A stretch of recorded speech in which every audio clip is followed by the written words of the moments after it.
দেখুন দেখুন রায় কি দেবেন জাজ জানেন, এবং চার্জশিট হয়েছে, যে অ্যারেস্ট হয়েছে কলকাতা পুলিশের হাতে, পরবর্তীকালে হ্যান্ডওভার হয়েছে তার এগেনস্টে। কিন্তু অ্যাজ এ পার্সন আমরা কেউই স্যাটিসফাইড হতে পারছি না। এই কাজটা একার কাজ নয়, এবং নিশ্চয়ই সাপ্লিমেন্টারি চার্জশিটের স্কোপ আছে। যেহেতু সুপ্রিম কোর্ট দেখছেন, যে সুপ্রিম কোর্টকে আমাদের দেশের মাননীয় প্রধানমন্ত্রী সরকারও মান্যতা দিয়ে চলেন, সুপ্রিম কোর্টের কোনো সিদ্ধান্ত খুব একটা পার্লামেন্টে চেঞ্জ করেন না, আমাদের অন্তত ল অ্যাবাইড আমাদের গভর্নমেন্ট। তা আমরা বিশ্বাস করি যে সুপ্রিম কোর্ট এবং সেন্ট্রাল ব্যুরো অব ইনভেস্টিগেশন তারা যেহেতু ফাইনাল চার্জশিট দেয়নি, সাপ্লিমেন্টারি চার্জশিট বাকি আছে, তাতে তারা বিষয়টাকে আরো বেশি করে, যেটা পশ্চিমবঙ্গের মানুষ চাইছেন, ওনার পরিবার চাইছেন, সন্দেহটা দূর করার ক্ষেত্রে তারা ইতিবাচক ভূমিকা নেবে। আর কালকের রায়ের ব্যাপারে আমি অন্তত বিশেষভাবে উৎসাহিত নই। আমি চাই যে পুরো র্যাকেটটাকে সামনে আনুক, এবং যারা এভিডেন্স ডিস্ট্রয় করেছে তারা পার পেয়ে যাচ্ছে। আমাদের সংবিধানের যে 4টা স্তম্ভ আছে, law maker, bureaucrat, judiciary, media person, কেউ এখানে আপনারা সেফ নন।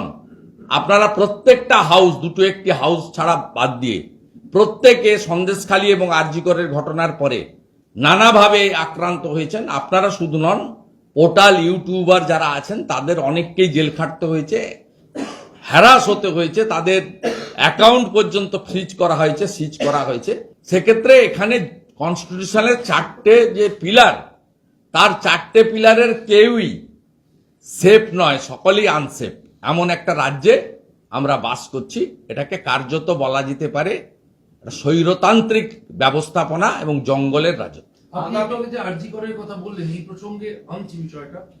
14ই আগস্ট রাত, আমরা অনেকগুলো আগস্টের দুটো রাতের মধ্যে 14ই আগস্ট রাত যেদিনকে ভাঙচুর করা হয়েছিল, আপনি আজ প্রেস কনফারেন্সে উল্লেখ করেছেন, কলকাতা পুলিশ এতদিনেও 150 দিনেও কি উদ্দেশ্যে সেখানে ভাঙচুর করা হয়েছিল, কারা ভাঙচুর করেছিল, এবং কার নির্দেশে সেমিনার রুমের পাশে থাকা সেই ঘরটি ভেঙে দেওয়া হলো, এগুলো উদ্ধার করতে হবে। এর সঙ্গে একটু অ্যাড করে দিই, আগামীকাল রায় আরজিকর মামলা রায় হতে চলেছে।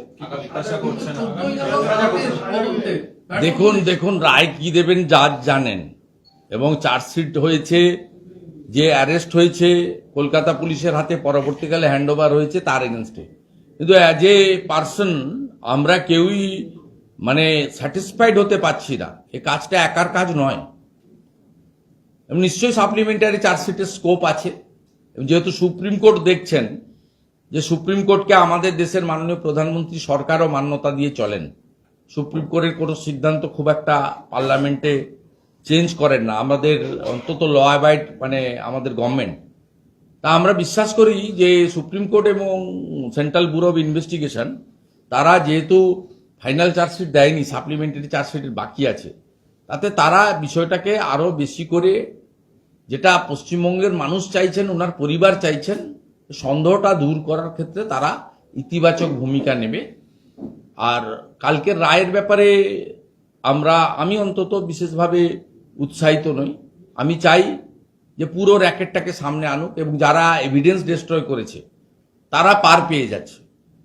বেলেবল সেকশনে চার্জশিট দেওয়া যেত, কারণ যে সেকশনে অভিজিৎ মন্ডল এবং সন্দীপ ঘোষ অ্যারেস্ট হয়েছিল ওটা বেলেবল সেকশন, ওটা ওদের পাটে যে ল্যাকুনা ছিল তার উপরে দেওয়া হয়েছিল, দায়িত্বে অবহেলা, কর্তব্যে অবহেলা, সেটা বেলেবল সেকশন বিএনএস এর অন্তর্গত, যেটা আগে সিআরপিসি আইপিসি। কিন্তু সেক্ষেত্রে চার্জশিটটা দেওয়া যেতেই পারত, সেটা নিয়েও আমাদের পার্সোনাল ওপিনিয়ন ডিফারেন্স আছে। কিন্তু আমরা মনে করি যে এই চ্যাপ্টার ক্লোজ হয়ে যায়নি, ও ভারতবর্ষের সর্বোচ্চ আদালত অভয়ার কেসকে এক্সেপশন হিসেবে ধরে তারা তার পরিবারকে এবং সমাজকে স্যাটিসফাইড করবে। কারণ অভয়া কেসের পরেও এই রাজ্যে শিশুকন্যা বা নারী নির্যাতন এতটুকুও কমে যায়নি। অনেকগুলো ইনসিডেন্ট ঘটেছে অভয়া কাণ্ডের পরে, 9ই আগস্টের পরে অন্তত 10টা বড় ইনসিডেন্ট ঘটেছে কুলতলি থেকে শুরু করে গোটা রাজ্যে, যে ঘটনাগুলো অত্যন্ত পেনফুল এবং মর্মান্তিক। তাই অভয়া কাণ্ডে যদি এক্সাম্পলারি দৃষ্টান্তমূলক শাস্তি এবং পুরো র্যাকেটকে ঠিক না করা হয়, এবং কলকাতা পুলিশের সিপি সহ হেলথ ডিপার্টমেন্টকে যদি প্রপারলি শিক্ষা না দেওয়া হয়, তাহলে আমার মনে হয় পশ্চিমবঙ্গে শিশুকন্যা, নারী এবং কর্মরত অবস্থায় আমাদের লেডিরা যারা হসপিটালে কাজ করেন বা অন্য জায়গায় রাত্রে কাজ করতে বাধ্য হন, তাদের ক্ষেত্রে ভয়ঙ্কর পরিণতি হবে। সুপ্রিম কোর্ট ইন্টারফেয়ার না করলে সিভিক ভলেন্টিয়ার্স কি জিনিস আমরা জানতাম না। সুপ্রিম কোর্ট বলেছে এই জিনিস চলে না, তাই তুলতে বাধ্য হয়েছে। সুপ্রিম কোর্ট ইন্টারফেয়ার না করলে মাননীয় Alapan Bandyopadhyay on behalf of মুখ্যমন্ত্রী যে এটা বের করেছিলেন, রাজ্য সরকারের যে অ্যাডভাইসারি, যাতে বলেছিলেন মহিলাদেরকে অ্যাডভাইস করা হচ্ছে একটু কম কাজ করতে সন্ধ্যের পরে, এটাও প্রত্যাহার করতে বাধ্য হয়েছে। বিধানসভায় আমি তুলেছিলাম, আপনারা লাইভ করেছিলেন অপরাজিতা বিলের দিন। কিন্তু পরবর্তীকালে সুপ্রিম কোর্ট যখন বলল যে আপনি এটা করতে পারেন না, ভারতবর্ষের ব্যবস্থাপনাতে মহিলা পুরুষ এভাবে আলাদা কিছু হয় না।